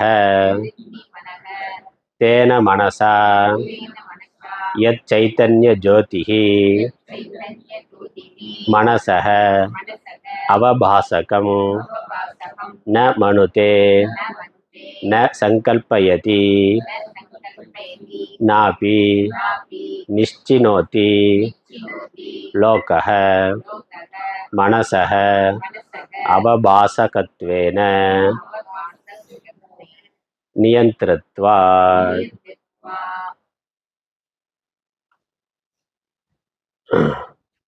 இன்னொரு பேரா இருக்கு, இதை பார்த்துட்டு பார்ப்போம். அதனால இதை பத உரை பார்த்தோம்னா எத்தனாவது பக்கத்தில்? 33வது பக்கத்தில் இருக்கிறோம். மேலே மந்திரம் இருக்கு, கீழே பத உரை இருக்கு. எதை பத உரை பொழிப்புரை மட்டும் படிக்கிறேன். எதுனா எதை மனசா மனதினால், எதை மனதினால் எண்ணுவது இல்லையோ, ந மனுதே என்ன முடியாதோ, ஏன எதனால், மனஹ மனதானது, மதம் விஷயமாக்கப்பட்ட பிரகாசப்படுத்தப்பட்டதென ஆகுகோ சொல்லுகின்றனரோ, விஷயம் அறிந்தவர்களால சொல்லப்படும். எதனால் மனது பிரகாசப்படுத்தப்படுவதாக ஆகின்றதோ, எதை மனதினால் பிரகாசப்படுத்த முடியாதோ, எதனால் மனது பிரகாசப்படுத்தப்பட்டதாக சொல்லுகின்றனரோ, ததேவ அதையே பிரம்மமாக, அப்படி இருக்கக்கூடிய ஆத்ம சைத்தன்யத்தை பிரம்மமாக துவம் நீ அறிந்து கொள்வாயாக. அடுத்த வரி முந்தின வரிதான். எது இதை போன மந்திரத்தில் இருக்கிற மாதிரி தான். எதை இது என்பதாய் உபாதி பேதத்துடன் கூடியதாக உபாசிக்கின்றனரோ இதம் ந அது பிரம்மம் அல்ல, அந்த உடல் பிரம்மம் அல்ல, அறியப்படுவதாய் இருக்கின்ற எதுவும் பிரம்மம் அல்ல. அதற்கு பாஷ்யம் விளக்கம். மந்திரத்தோட முதல் வரியை அப்படியே எடுத்து கொடுக்கிறார். என் மனசா ந மனுதே. இங்க மனசு அப்படின்னு சொல்ற பொழுது மனது புத்தி இரண்டையும் சேர்த்து நம்ம எடுத்துக்கொள்ளணும். அந்த கரணம்னு உள்ள இருக்கிறது மனது புத்தின்னு நம்ம தனித்தனியா பார்க்கிறோம். மனதுன்னும் புத்தினும் தனித்தனியா பார்க்கிறோம். இங்க அந்த கரணம்னு ஒன்றா சேர்த்து சொல்லப்படுகிறது மனசு புத்தின்னு. அதனால புத்தி மனஸ் இரண்டையும் ஒன்றாக்கி மனஸ் என்றதால் அந்த கரணம் கிரகிக்கப்படுகின்றது. புத்தி மனசுன்னு எல்லாத்தையும் சேர்த்து உள் உறுப்பு. மனசுங்கிற பொழுது சங்கல்ப விகல்பமா இருக்கிறது மனசு. நிச்சயமான எண்ணத்துக்கு புத்தின்னு பேர். அது தத்துவபோதம்லாம் அடிப்படை நூல்கள்ல வரும், பார்க்கலாம், பின்னாடி பார்க்கலாம். மனசு அப்படின்னாக்க உள்ள இருக்கக்கூடிய கருவி ஒன்றுதான். அந்த ஒரு கருவி பலவிதமா செயல்படுது. எண்ணங்கள் தோன்றுகின்றது, பலவிதமான எண்ணங்கள் வருது. அந்த எண்ணங்கள் தோன்றுகின்ற இடம் பலவிதமான எண்ணங்கள். அதுதான் உள்கருவி. உள்ள இருக்கு. அது எங்க இருக்கு எப்படி இருக்குன்னு தெரியாது. உள்ள இருந்து வேலை செஞ்சுக்கிட்டு இருக்கு. அறிவியல்ல என்ன சொல்றான், புத்தியோட சிறு மூளையினுடைய ஒரு பகுதியா மனசு இருக்குங்கிறான். மனசு புத்திங்கிறது நமக்கு அனுபவத்துல நம்ம வேறுபடுத்தி பயன்படுத்தி கொண்டு இருக்கிறோம். பல்வேறு உணர்வுகள் வரக்கூடிய இடத்துக்கு மனசுன்னு பேரு. சஞ்சலமான எண்ணத்துக்கு மனசுன்னு பேர். இது அது இப்படி அப்படி அப்படின்னு விகல்பமா வரக்கூடிய எண்ணங்களுக்கெல்லாம் மனசுன்னு பேர். சில எண்ணம் என்ன இருக்கு, நிச்சயமா தெளிவா இருக்கு. இது புஸ்தகம், இது பேனா, இது மனிதன் என்று சந்தேகம் இல்லாம தெளிவா வரக்கூடிய எண்ணங்களுக்கெல்லாம் புத்தின்னு பேர். சந்தேகமா இருக்கக்கூடிய எண்ணங்கள், இப்படி அப்படின்னு இருக்கக்கூடிய எண்ணங்களுக்கெல்லாம் மனசுன்னு பேரு. நிச்சயமா தெளிவா இருக்கக்கூடிய எண்ணங்களுக்கு புத்தின்னு பேர். எல்லாமே எண்ணம் தான். அதுக்கப்புறம் நினைவு, நமக்கு மெமரியா நினைச்சு பார்க்கிறோம். அந்த மாதிரியான எண்ணங்களுக்கெல்லாம் சித்தம்னு பேர். அதுக்கப்புறம் நான்னு இந்த உடம்பை மையமாக கொண்டு உடம்போட அபிமானம் கொண்டு வரக்கூடிய எண்ணங்களுக்கெல்லாம் அகங்காரம்னு பேரு. இங்க இந்த நாளையும் சேர்த்து உபனிஷத் சொல்றதா எடுத்துக்கொள்ளணும். இந்த 4 விதம், ஏன்னா எல்லாமே எண்ண ரூபம்தான். இதெல்லாம் எப்படி இந்த எண்ணங்கள் வருகின்றதோ அந்த எண்ணங்களால ஆத்மாவை அறிந்து கொள்ள முடியாது. அந்த எண்ணங்கள் வருவதற்கு, எண்ணங்கள் தோன்றுவதற்கு எது காரணமாயிருக்கோ அதை ஆத்மா என்று, பிரம்மம் என்று அறிந்து கொள்ள வேண்டும். இதற்கு மனசுனா என்னங்கிறதுக்கு ஆச்சாரியர் அழகா தெளிவா விளக்கம் கொடுக்கிறார். அது இங்க முக்கியமானது, பார்க்கலாம். அதனால மனக இதி அந்த கரணம். மனசுங்கிறது உள்ள இருக்கக்கூடிய இந்த எண்ணங்கள் எல்லாவற்றிற்கும் சேர்ந்த பொது பெயர். அதான். அதனால புத்திகி மனசா ஏகத்வேன கிரகியதே. மனசு புத்தி எல்லாம் ஒன்றாக கிரகிக்கப்பட்டிருக்கின்றது. மனசு அந்த கரணம்ங்கிற ஒரே சப்தத்துல மனசுங்கிற ஒரே சப்தத்துல எல்லாவற்றையும் சேர்த்து எடுத்துக்கொள்ள வேண்டும். அப்புறம் மனதுக்கு மனதுன்னு ஏன் பேருனா, மனம்னு சொல்றோம், மனசுன்னு சொல்றோம். சம்ஸ்கிருதம் சொன்னா மனக, மனசு. தமிழ்ல சொன்னா மனம்னு சொல்றோம், மனதுன்னு சொல்றோம். ஏன் மனதுக்கு மனதுன்னு பேருனா, அதற்கு விளக்கம் கொடுக்கிறார். மனுதே அனேன இதி மனக. எதனால் சிந்திக்க, எண்ணம் தான். மனுதேனா எண்ணுதல், சிந்தித்தல். எதனால் எண்ணம் ஏற்படுகின்றதோ அதற்கு மனசுன்னு பேர். அதனால எண்ணப்படுவதால் மனசுன்னு பேர். எண்ணம் வருது, எங்கிருந்து எண்ணம் வருதோ, எதனால் எண்ணங்கள் தோன்றுகின்றவோ, எதிலிருந்து எண்ணங்கள் தோன்றுகின்றனவோ, அல்லது எதனால் அனைத்தும் எண்ணப்படுகிறதோ, அப்படி வச்சுக்கணும், அது கருவி. எதனால் அனைத்தும் எண்ணப்படுகிறதுனா சிந்திக்கப்படுகின்றதோ, நினைக்கப்படுகின்றதோ, அந்த உறுப்புக்கு, அந்த கருவிக்கு மனசுன்னு பேர். அது உடம்புல எங்க இருக்குன்னு நமக்கு தெரியாம இருக்கலாம்.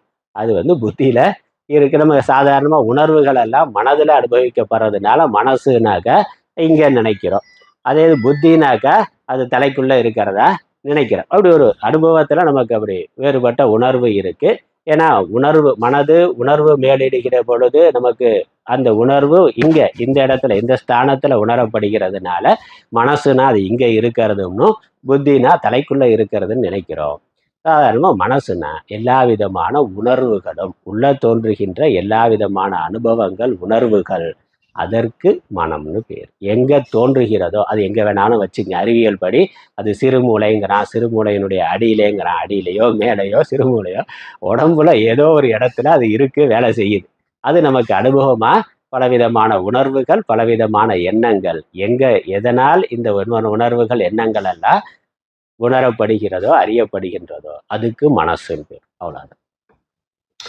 அதனால சர்வ கரண சாதாரணம்னு சொல்றார். சர்வ கரண சாதாரணம்னா இந்த உடல் இந்திரியங்கள் இருக்கே, கண்ணு, காது, மூக்கு, இது அனைத்திற்கும் பொதுவாக அது இருக்கின்றது. சர்வ கரணம்னா எல்லா கரணங்களுக்கும் பொதுவாக அது இருக்கின்றது. ஏன்னா கண்ணால பார்க்கறது எங்க போகுது? மனசுனாலதான் உணரப்படுது. காதால கேட்கிற பொழுது அதுவும் மனசுக்கு தான் போகுது.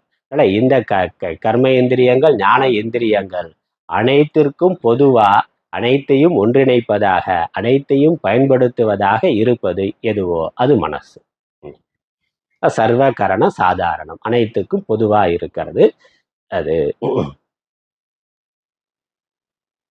அதுக்கப்புறம் அடுத்த வாக்கியம், அதாவது தமிழ்ல என்ன போட்டிருக்கிறார்? புத்தி மனசு இரண்டையும் ஒன்றாக்கி மனது என்றதுனால அந்த கரணம் கிரகிக்கப்படுகிறது. இதனால் மனனம் செய்கின்றான் என்ற வியுற்பத்தியால், அதனால அந்த மனம்ங்கிறதுக்கான ரூட் வேர்ச்சொல் மனுதே, மண் அப்படிங்கிறது. மண் அப்படின்னா டு திங்க், சிந்தனை, எண்ணுதல் என்ற அர்த்தம். இதனால் எதனால் என்னப்படுகிறதோ அந்த கருவிக்கு மனம்னு பேர். அவ்வளவுதான். அதனால உள்ளம்னு தமிழ்ல உள்ளம்னு சொல்றோம். உள்ளுதல் அப்படின்னா எண்ணுதல் வார்த்தை. தமிழ்ல உள்ளம்னு இருக்கு, சம்ஸ்கிருதத்துல மனம். மனசுங்கிறது தமிழ்லயே மனம் தான் நம்ம பயன்படுத்தி கொண்டு இருக்கிறோம். அதுக்கான சம்ஸ்கிருத வார்த்தை, அதற்கான வேர்ச்சொல் மண்ங்கிறது. மனுதே, மனனம் செய்கின்றான். அதான் மனஸ் என்று பெயர். எல்லா கரணங்களுக்கும் பொதுவா, எல்லா கரணம்ங்கிறது கண்ணு, காது, மூக்கு, நாக்கு, கைகள், கால்கள், இது எல்லாத்துக்கும் பொதுவா இருந்து இவைகளை பயன்படுத்தி கொண்டிருப்பதா இருக்கு. அதனால தத்துவபாவத்துல பார்த்தோம், சமஷ்டினா இதெல்லாம் வியஷ்டியில இருந்து வந்தது. வியஷ்டி சத்துவ குணத்துல இருந்து ஞான இந்திரியங்களும், வியஷ்டி ரஜோகுணத்துல இருந்து கர்ம இந்திரியங்களும் வந்தது. சமஷ்டி சத்துவ குணத்துல இருந்து அந்த கரணம்ங்கிற மனசானது தோன்றியது. அதனால கண்ணால பார்க்கிறதையும் மனசுனால புரிந்து கொள்ள முடியும், காதால கேட்பதற்கிற சப்தத்தையும் மனசுனால புரிந்து கொள்ள முடியும். ஏன்னா பஞ்சபூதங்களுடைய சமஷ்டி சத்துவ குணத்துல இருந்து வந்தது. அதனால பஞ்சபூதங்களுடைய பஞ்ச விஷயங்களையும் மனதுனால கிரகிக்க முடியும். அதனால எல்லாத்துக்கும் பொதுவா அது இருக்கு. ஏன்னா இந்த மனசு இந்த கரணத்தோட, கண்ணோடையோ காதோடையோ வாக்கோடையோ சம்பந்தப்படலைன்னா அந்த உறுப்புகள் தனியா வேலை செஞ்சு கொண்டு இருக்கும். ஆனா அதுல இருந்து வரக்கூடிய உணர்வு, அனுபவம், அறிவானது வராது. இப்படித்தானே இருக்கு. காது இங்க இருக்கு, மனசு இங்கேயோ போயிட்டாக்க இருக்கு. ஏதோ சப்தம் தான் காதுக்குள்ள போயிட்டு இருக்கமே வெளிய, சாமி என்ன சொன்னாருன்னு தெரியாது. கொஞ்ச நேரம் போயிருது இல்ல மனசு. இங்கதான் இருக்கிறோம், திடீர்னு ஏதோ ஒரு எண்ணம், சிந்தனை, மனசு வெளியே போயிட்டா காது மட்டும் திறந்துருக்கு, கேட்டுக்கிட்டு இருக்கு. கண்ணு அதே மாதிரி பார்த்துக்கிட்டு இருக்கு, மனசு எங்கேயோ போயிட்டாக்க முன்னாடி ஆள் வந்தாலும் தெரியாது. ரோட்ல போறபோது சொல்றான்ல, என்ன பார்த்தும் பார்க்காத மாதிரி போறேன்னு. நான் பார்க்கவே இல்லையம்மா. உனக்கு முன்னாடி தானே வந்தேன். அப்படியே என்னது? கண்ணு பார்க்குது, ஆனா மனசு கண்ணோட இல்லை. மனசு கண்ணோட இல்லாம வேற சிந்தனையில இருந்ததுனால தெரியல. அப்ப இந்த கண்ணு பார்க்கத்தன்மை இருந்தாலும் மனசு சேர்ந்தா தான் அறிவாக ஆகும், அது உணர்வாகும். அது மாதிரி சாப்பிட்றதுன்னா அப்படியே டிவியை பார்த்துட்டே எடுத்து உள்ள போடுறான். அது என்ன இருக்கு, என்ன உப்பு இருக்கா, காரம், அது ஒரு விதத்துல நல்லா இருக்கு. நமக்கு சமைக்கிறது என்ன சமைக்கிறாங்கிறதே அவனுக்கு புரியும். அது டேஸ்ட் இருந்தாலும் சரி இல்லைனாலும் சரி, இப்போ செல்போனை கையில கொடுத்துட்டா சாப்பிட்ரும்னா. அது கொடுக்கலைன்னா தான் பிரச்சனை நமக்கு. உப்பு இல்லை காரம் இல்லைன்னு சண்டை வரும். அதனால டிவியை போட்டு விட்டாக்கா அவர் பாட்டுக்கு உள்ள போட்டுட்டே இருப்பார், என்ன கொடுத்தாலும் உள்ள போட்டுட்டே இருப்பார். அப்போ மனசு அங்க இருக்கு, வெளியே டிவியில இருக்கு. அதனால நாக்கு என்ன உணர்கிறதுக்கு தெரியறது இல்லை. அப்ப நாக்கு உணர்ந்தாலும் அதை அறிவா அனுபவமாகணும்னா மனசோட சம்பந்தமானது அங்க இருக்கணும். அதான். அதனாலதான் சர்வ கரண சாதாரணம்னு சொல்றார். எல்லா கரணத்துக்கும் பொதுவா சாதாரணமா மனது இருக்கின்றது. பொது, சாதாரணம்னா பொதுன்னு அர்த்தம். சர்வ விஷய வியாபகத்வா, அதனால எல்லா விஷயங்களையும் அதுதான் வியாபிக்கின்றது என்பதனால். அதனால எல்லா விஷயங்களிலும் வியாபகமாக இருப்பதும், கண்ணு வழியா போய் விஷயங்களை வியாபிக்கிறது எது? மனசுதான். காது வழியா போய் சப்தங்களை வியாபிக்கிறது மனசுதான். அந்த மாதிரி அந்தந்த இந்திரியங்கள் வழியா வெளியே போய் விஷயத்தை அடைந்து அதுல இருந்து அறிவையும் அனுபவத்தையும் பெறுறது மனசு. அதான் மனசோட வேலை. இதற்கு ஒரு உபனிஷத், பிருகதாரண்ய உபனிஷத்துல இருந்து ஒரு மந்திர மேற்கோள் கொடுக்கிறார். மனசு என்னெல்லாம் பண்ணுதுன்னா, ஏதத் சர்வம் மன ஏவ என்ற இவையாவும் மனதே. எவைனா காமம், சங்கல்பம், சம்சயம். காமம்ங்கிறது விஷயத்தை பத்தி ஆசை, மனதுல ஆசைங்கிறது எண்ணமாத்தானே வருது. பொருளை பார்த்தோன்னா அது குறித்த ஆசைங்கிறது ஒரு எண்ணம், ஆசைங்கிறது ஒரு எண்ணம், அது மனசோட ஒரு அம்சம், ஒரு விருத்தி. இது மாதிரி சங்கல்பம், எனக்கு இது வேணும் அப்படின்னு நினைக்கிறது, அது ஒரு எண்ணம், அது மனசுலதான் இருக்கு. அப்புறம் சம்சயம், சந்தேகம். ஸ்ரத்தை, ஒரு விஷயத்துல ஸ்ரத்தை வர்றது. ஸ்ரத்தை நம்பிக்கை இல்ல, ஸ்ரத்தைனா நம்பிக்கை. ஒரு விஷயத்துல நம்பிக்கை இருக்கு, இதுல நம்பிக்கை இல்லைங்கிறது வருது. அப்புறம் தைரியம், அதைரியம், வெட்கம், புத்தி, பயம் இவை யாவும் மனதே. அப்ப இந்த உணர்வுகள் எல்லாம் எங்க வருதோ இந்த உணர்வுகள் எல்லாத்துக்கு தான் மனசுன்னு பேர். அதனால இந்திரியங்கள் வழியா வெளியே போய் விஷயத்தை வியாபிக்கின்றது மனசு. அப்புறம் அந்த விஷய அனுபவத்தினால பலவிதமான உணர்வுகள் நமக்குள்ள வருது. அது எல்லாமே மனதோட வேலைதான். மனசு சரியா இல்லைனாக்க இதெல்லாம் இருந்தாலும் ஒன்றும் தெரியாது. மனநிலை பாதிக்கப்பட்டவர்கள் அப்படித்தானே இருக்காங்க. அவனும் சாப்பிட்றான், விஷயங்களை பார்க்கிறான், உலகத்தை பார்க்கிறான். ஆனா அவர்களுக்குள்ள எந்த விதமான உணர்வு ரீதியான அனுபவமும் ஏற்படுவது இல்லை. ஏன்னா அந்த மனசு சரியா வேலை செய்யலை. அது ஏதோ ஒரு காரணத்தினால நின்று போச்சு. கடியார் நின்று போன மாதிரி அந்த மனசு ஏதோ ஒரு விஷயத்துல ஹேங் ஆயிருச்சு, ஸ்ட்ரக் ஆயிருச்சு. அதனால இந்த உணர்வுகள் எதுவுமே அந்த மனதுக்கு வருவது இல்லை. அல்லது தியானத்துல யோகத்துல இருக்கிற பொழுது அதான் மனசு அங்கேயே நின்று விடுகிறது. ஆனா ஒரு நல்ல விஷயத்துல நாம விரும்பி நிறுத்துகின்றோம். அது பக்தியில பஜனை பாடுறதுல இருக்கலாம், அல்லது பகவானையே பார்த்து தியானம் பண்றதுல இருக்கலாம், ஒரு பூஜையில இருக்கலாம், அல்லது நம்ம மனசுக்குள்ள தியானம் பண்ணி ஒரு விஷயத்துல மனசு ஒடுங்குற பொழுது மற்ற உணர்வுகள் எதுவும் இல்லாம இருக்கு. அல்லது அந்தந்த விஷயங்களோட சம்பந்தப்படுற பொழுது அது சம்பந்தமான உணர்வுகள் மனசுல வருது. இது எல்லாத்துக்கும் சேர்த்ததுக்கு தான் மனசுன்னு பேர். இதெல்லாம் சேர்ந்தது தான் மனது. ஏன்னா இவை யாவும் மனதே என்று ஸ்ருதியும் இருக்கின்றது. மற்ற உபனிஷத்து சொல்லி இருக்கு. அதான் இதான் மனசு. இப்படி இது ஸ்ருதேகே காமாதி விருத்திமத் மனக. அதனால காமம் முதலான எண்ணங்கள் தோன்றுகின்ற இடத்துக்கு மனசுன்னு பேரு. இது மனசை பற்றிய விளக்கம். மனசுனா என்னங்கிற விளக்கம். அப்புறம் அடுத்த வரி அதான் முக்கியம். இங்க உபதேசம். அது அடுத்த வரியில என்னது? தேன மனசா, அப்படிப்பட்ட மனதினால். இப்படி உலகத்துல புறத்துல இருக்கக்கூடிய எல்லா விஷயங்களையும் அறிந்து அனுபவிக்கின்ற மனதினால இந்த பிரம்மத்தை ஆத்மாவை மட்டும் அறிந்து அனுபவிக்க முடியும். அறிந்து அனுபவிக்கிறதுக்கு முடியாது. அறியப்படும் பொருளா பார்த்து அனுபவிக்கிறது. ஏன்னா புறத்துல இந்திரியங்கள் வழியா பார்க்கறதா மனசுக்கு போகும். அது இந்திரியத்துக்கே விஷயமாகாதுங்கிறது போல சொல்லியாச்சு. இந்திரியத்துக்கே விஷயமாகிறத மனசுக்கு எப்படி அனுபவம் கொண்டு வர முடியும்? அதனால மனசுக்கு இந்த பிரம்மம் அனுபவம் ஆகாது. அதனால தேன மனசா எது சைத்தன்ய ஜோதிகி மனசக அவபாசகம் ந மனுதே. தமிழ்ல பார்த்தோம்னாக்கா அந்த மனதினால், இப்படி இருக்கக்கூடிய மனதினால், மனதுக்கு அவபாசகமான, அவபாசம் பிரகாசமான, அதனால விஷயமான அர்த்தம். யாதொரு சைத்தன்ய ஜோதிஷுண்டோ அதை மனனம் செய்வது இல்லை, சங்கல்பிப்பதும் இல்லை, நிச்சயிப்பதும் இல்லை. இந்த மனது எப்படி இயங்குது? ஆத்ம சம்பந்தம் இல்லைன்னா மனது இயங்காது. ஆள் போயிட்டாருனாக்க அங்க மனசு இருக்கா இல்லையான்னா அந்த உடம்பு அப்படியே தான் இருக்கு, புத்தியும் அப்படியே தான் இருக்கு. ஆனா ஆத்ம சம்பந்தம் இல்லை, அதனால அங்க நடக்காது. அதனால மனசும் ஒரு ஜட பொருள் தான்.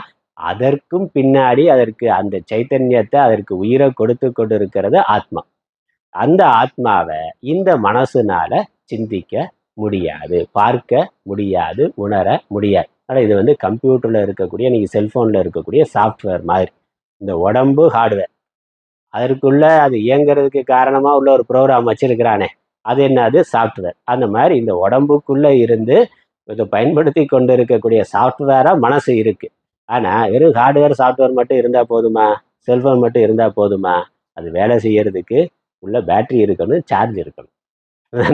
கரண்ட்டுங்கிற ஒன்று, கம்ப்யூட்டர் இருக்குது, 1 லட்ச ரூபா 1.5 லட்ச ரூபாய்க்கு கம்ப்யூட்டர் வாங்கி வச்சிருக்காருன்னா, ஆனால் கரண்ட் இல்லை.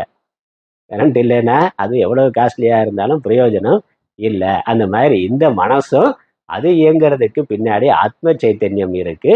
அந்த ஆத்ம சைத்தன்யம் தான் மனசை இயக்கி கொண்டு இருக்கின்றது. அதுதான் ஃபியூலாக இருக்கு, எரிபொருளாக இருக்கு, மனசு இயங்குறதுக்கு காரணமாக இருக்கு.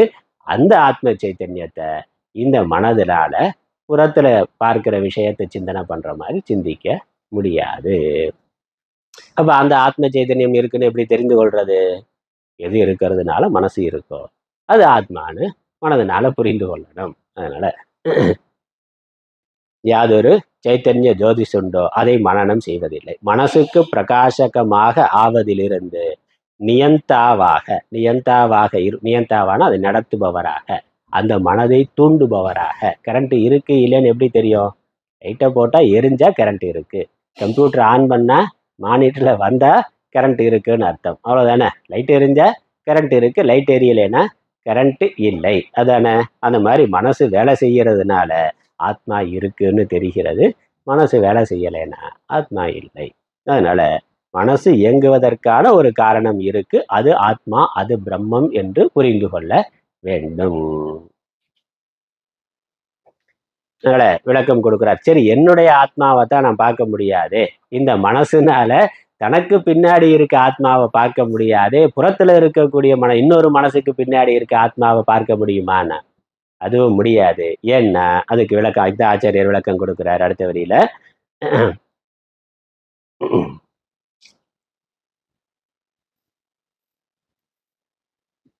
சர்வ அடுத்த படிக்கல பாஷ்யம் படிச்சிருவோம். சர்வ விஷயம் பிரதி பிரத்யக்யேவ இதி ஸ்வாத்மனி ந பிரவர்த்ததே அந்தఃகரணம் அந்தஸ்தேன ஹி சைதன்ய ஜோதிஷா அவபாசிதஸ்ய மனசோ மனன சாமர்த்தியம் தேன சவிருத்திகம்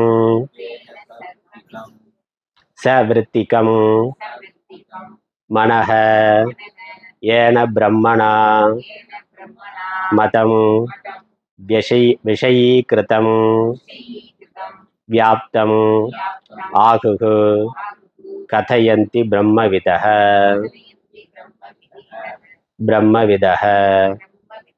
தஸ்மாத் ததேவ மனசः ஆத்மானம் பிரத்யக்ஷேதயிதாரம்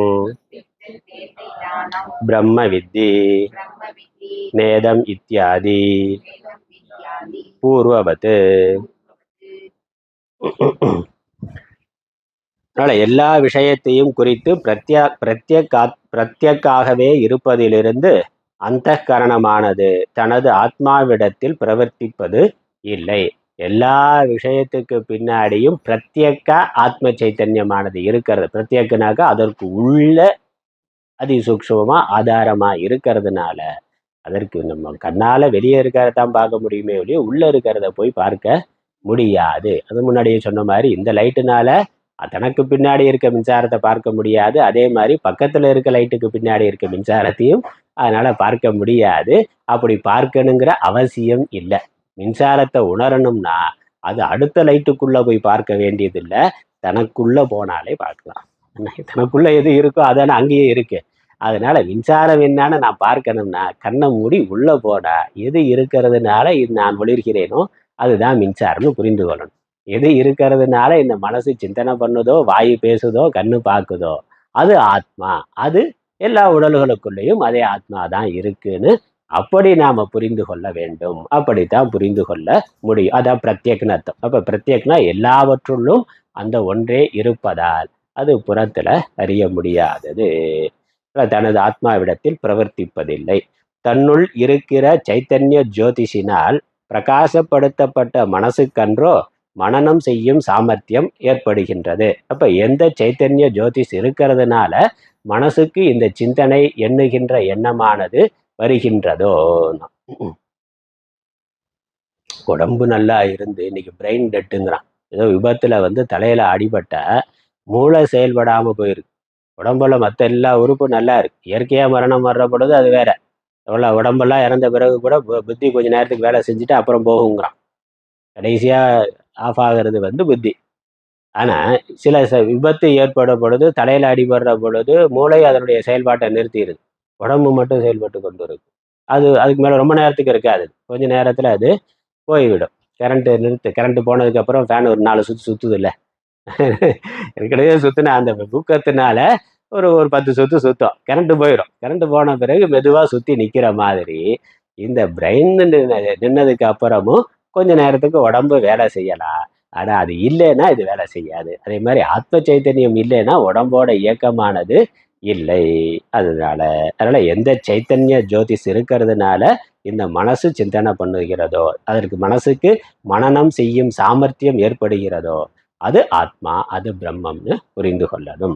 அதனால் தான் பிரம்ம வித்துக்கள் அதனால் இந்த அது அது பிரம்மம் என்று யார் சொல்லுகிறார்கள்?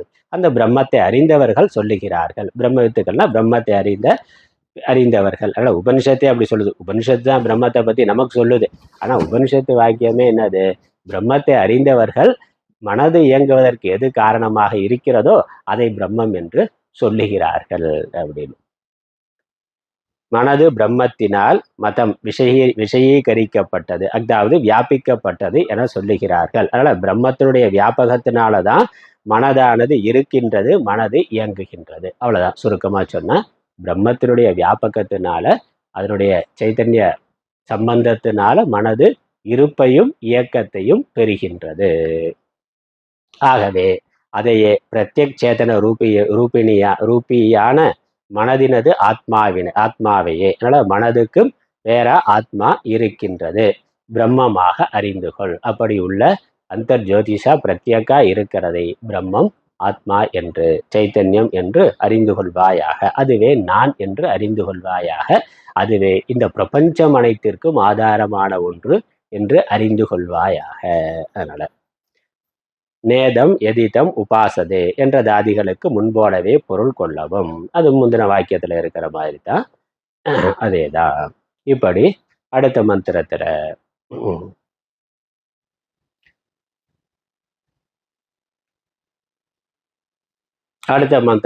அடுத்து காதை வச்சு அதே மாதிரி சொல்லுது. பார்க்க சொல்லியாச்சு, கண்ணை சொல்லியாச்சு.